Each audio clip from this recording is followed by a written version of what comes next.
తూర్పుగోదావరి జిల్లా అనపర్తిలో టీడీపీ మహానాడు వేడుకలను పండుగ వాతావరణంలో ప్రారంభించారు. నియోజకవర్గ పరిధిలోని 10 క్లస్టర్లలో వేడుకలను జరుపుకున్నారు. ఈ కార్యక్రమంలో భాగంగా టీడీపీ నేత నల్లెమిలి మనోజ్ రెడ్డి పార్టీ జెండాను ఆవిష్కరించారు.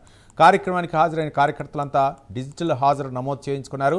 సీఎం చంద్రబాబు, లోకేష్ ప్రసంగాన్ని డిజిటల్ స్క్రీన్లపై తిలకించారు. జై బాబు, జై జై బాబు అనే నినాదాలతో ఆ ప్రాంతమంతా మారుమోగిపోయింది. పార్టీ కోసం అహర్నిశలు శ్రమిస్తున్న కార్యకర్తలే దేశానికి, పార్టీకి అసలైన బలమని మనోజ్ రెడ్డి కొనియాడారు.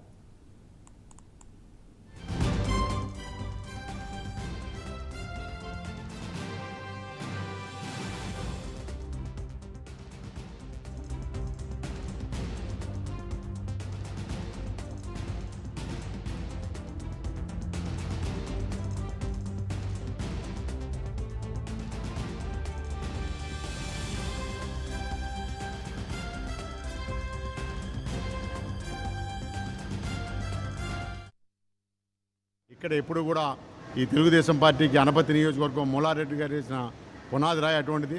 వారి తర్వాత మరి అభివృద్ధి ప్రదాత మరి రామకృష్ణారెడ్డి గారు కూడా అటువంటి చక్కటి మార్గనిర్దేశంలో ఈ నియోజకవర్గాన్ని పార్టీలు ఏదైనా నడిపిస్తూ మరి మనోజ్ రెడ్డి గారు నాయకత్వంలో ఇక్కడ చంద్రబాబు నాయుడు గారు మరి పార్టీ బాధ్యత అప్పచెప్పిన దగ్గర కూడా మనోజ్ రెడ్డి గారు కూడా చాలా చక్కగా అందరినీ సమన్వయం చేసుకుని మరి పెద్దలుగానే చిన్నగా చూసి కార్యక్రమాలు నడిపిస్తూ ఉన్నారు.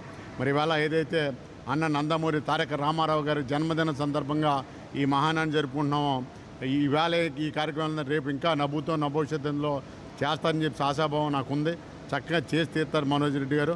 తద్వారా మరి కార్యకర్తలు, అభిమానులు కూడా మనోజ్ రెడ్డి గారి నాయకత్వాన్ని మరి చక్కటి రీతిలో జిల్లాలోనే అగ్రగంగా ఉండడం కోసం ఆర్నిస్లో పనిచేస్తారని చెప్పడానికి ఇవాళ ఇక్కడికి వచ్చిన జనసందోహం నిదర్శనం చెప్పు తప్పదు. ఏదైతే చంద్రబాబు నాయుడు గారు పొదుపు విషయంలో ఆలోచించి వర్చువల్ మహానాడు కండక్ట్ చేస్తున్నారో, ఇవాళ అనపర్తి నియోజకవర్గం క్లస్టర్ 2 నుంచి ఇక్కడ మహానాడు జరుపుకోవడం జరుగుతుంది. ఏదైతే చంద్రబాబు నాయుడు గారి విధి విధానాలు ఉన్నాయో వాటిలన్నింటినీ పాటించి ఇక్కడ మహానాడు జరుపుకోవడం జరుగుతుంది. ఇక్కడ మొత్తం కార్యకర్తలు అందరూ పెద్ద ఎత్తున వచ్చి వర్చువల్గా ఇక్కడ మహానాడు అటెండ్ అయ్యి కార్యక్రమాన్ని సక్సెస్ చేస్తున్నారు. ఏ విధంగా అయితే అలాగే మా అబ్జర్వర్ పర్వత్ సురేష్ గారు కూడా ఇక్కడే ఉన్నారు. వారిని కూడా 2 మాటలు చెప్పాల్సింది.